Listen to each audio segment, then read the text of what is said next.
You can always trust me to find some kind of wild racing out there in the world, and this one is no exception. It's one of my favourite strange races in the calendar. It's a 1,000-kilometre race down a highway in Lithuania. This year saw various different cars competing, including a Volkswagen Caddy and a Lada 2104, and it saw a 14-year-old driving a GT3.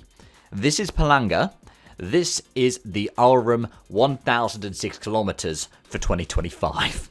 I think we need to start off by talking about the circuit. It's a temporary racetrack that makes up part of the intersection of the A11 and A13 highways outside of the resort town of Palanga in northwest Lithuania.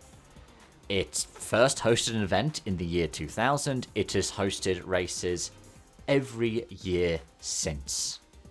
And that's including 2020. They have various different cars that have raced at the circuit. You've got things like the Kia CR1, which held the record on the original running of it. The current lap record is, about a 105? So you end up seeing this track that is 2.5 kilometers long, hosting essentially a 6-hour race every single year. It is distance measured, and you can see all kinds of different changes in conditions. One of my favourite things about it is the fact that the pit lane is different to the fuel refilling zone, which is a literal petrol station. So you do see in the middle of the race people just pulling over into a petrol station to refill the car. It's brilliant. You don't really see many other GT races like this. Like the thing that I said about the fuel pump, you do see at the Nerve 24. And it seems wild when you see it at the Nerve 24, but when you see them pulling into this year as an all-in petrol station, it's something almost otherworldly. You don't every day see a GT3 car pulling up into a petrol station to get refueled. And like I said, the first edition was in 2000, won by a Porsche 993 Cup. Over the years, the winners have included various different generations of Porsche Cup. It's also included things like the Spiker C8 Spider, GT2R, Ferrari F430 Challenge. It's included GT3s from Audi and Mercedes. Different winners have included the likes of Ralph Aron, Jan Magnussen, and even the likes of people like Peter Dumbreck. So there are so many different names that come up, even names that you might recognize from previous generations of sports car races like Bleekemolen, for instance. So there are some people that you will recognize the surname, and some people that you might recognize the relative, or some drivers on this year's entry list you might recognize like Adam Christodoulou. What I liked about this year's edition was the changeable conditions. At one point they actually had to bring out a code 60 for the entire track. That is safety car speeds, essentially a VSC if you're an F1 fan, because the track was affected by a flash flood. Now, it's a highway, it's got good drainage, but at the same time, you kind of need to slow the cars down around there. It was nice to see because it's a bit like the elements of the Nerve 24 I enjoy, without, the Nordschleifer of it all.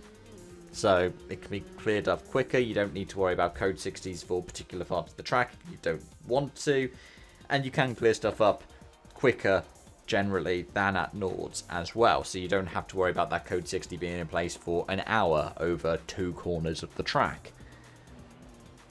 It is really nicely condensed, and the broadcast package this year included various different things from the history of the race, which included things like Lithuania's accession to the European Union in 2004, and it does end up doubling up as a touristy promotion for the resort town of Palanga. Now, part of that stuff gets lost to me. I don't speak Lithuanian. But there are some bits that you can still pick up, and the kind of passion and energy that you see in it is brilliant. So you might be asking, how can you watch it? Well, handily, I got ahead of the curve on that one. You can find it linked in the description down below. And I would encourage having a look through it. It's about 10 hours long, the live stream.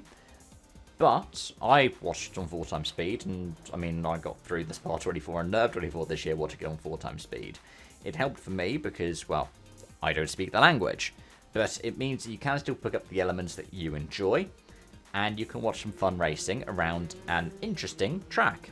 A track that I, on my other channel, my sim racing channel, have just done a video on as well, and you are seeing the backing footage from that race for this. It was a bit chaotic, it was hilarious, I really enjoyed it, and if you're somebody who's a fan of sim racing, you might enjoy it too. That channel is also linked in the description, and I will also provide a link to that video directly too.